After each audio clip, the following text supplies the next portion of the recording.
ქვეყნის წამყვანი მიკროსაფინანსო ორგანიზაცია კრედო ქსელს აფართოვებს რიგით მესამე კიდევ ერთი ახალი ფილიალი მომხმარებელს ბათუმში დემეტრე თავდადებულის 7 ნომერში მოემსახურება. ახალი ფილიალის გახსნა განაპირობა რეგიონში მცენარეთა რაოდენობის სპექტრმა ზრდამ და ასევე კრედოს პროდუქტებზე მოთხოვნამ. ახალი ფილიალის გახსნა კრედოს სტრატეგიის ნაწილია, რომელიც გულისხმობს მიკრო, მცირე და საშუალო ბიზნესის განვითარებას და სტაბილური ბიზნეს გარემოს შექმნას.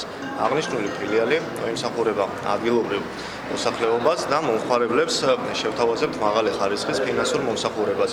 ჩვენი მრავალწლიანი გამოცდილება გვაძლევს იმის საშუალებას, რომ ბაზარზე წარმოვადგინოთ ფართო ასორტიმენტის ფინანსური პროდუქტები, რომლებიც ინდივიდუალურად მორგებულია მომხმარებლებს. კრედო მომხმარებელს სთავაზობს ინდივიდუალურ და აგრობიზნეს სესხებს, ტურიზმის განვითარებას და სწრაფ სესხებს, ასევე განვადებას საყოფაცხოვრებო ტექნიკაზე და აგროგანვადებას. კრედოს მიზანია მიკრო, მცირე და საშუალო მეწარმეების განვითარება აღნიშნულ სფეროში დამატებითი სამუშაო ადგილებისა და კონკურენტული ბიზნეს გარემოს შექმნა. ამ სფეროში კრედოს მრავალწლიანი გამოცდილება აქვს.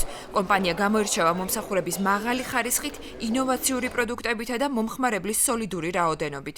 მაყოფილი ვარ ჩვენი ოჯახით, მთლიანად ეწევი სოფლის მეურნეობის სოფლის მეურნეობაში ჩავდები თანხა.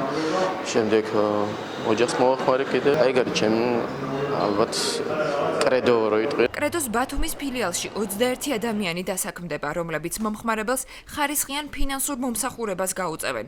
ფილიალი იმუშავებს ყოველდღე კვირის გარდა. კრედო ბაზარზე 15 წელზე მეტია ოპერირებს და მიკროსაფინანსო ბაზრის 50% ფლობს. ქვეყნის მასშტაბით კრედო 59 ფილიალს ამუშავებს.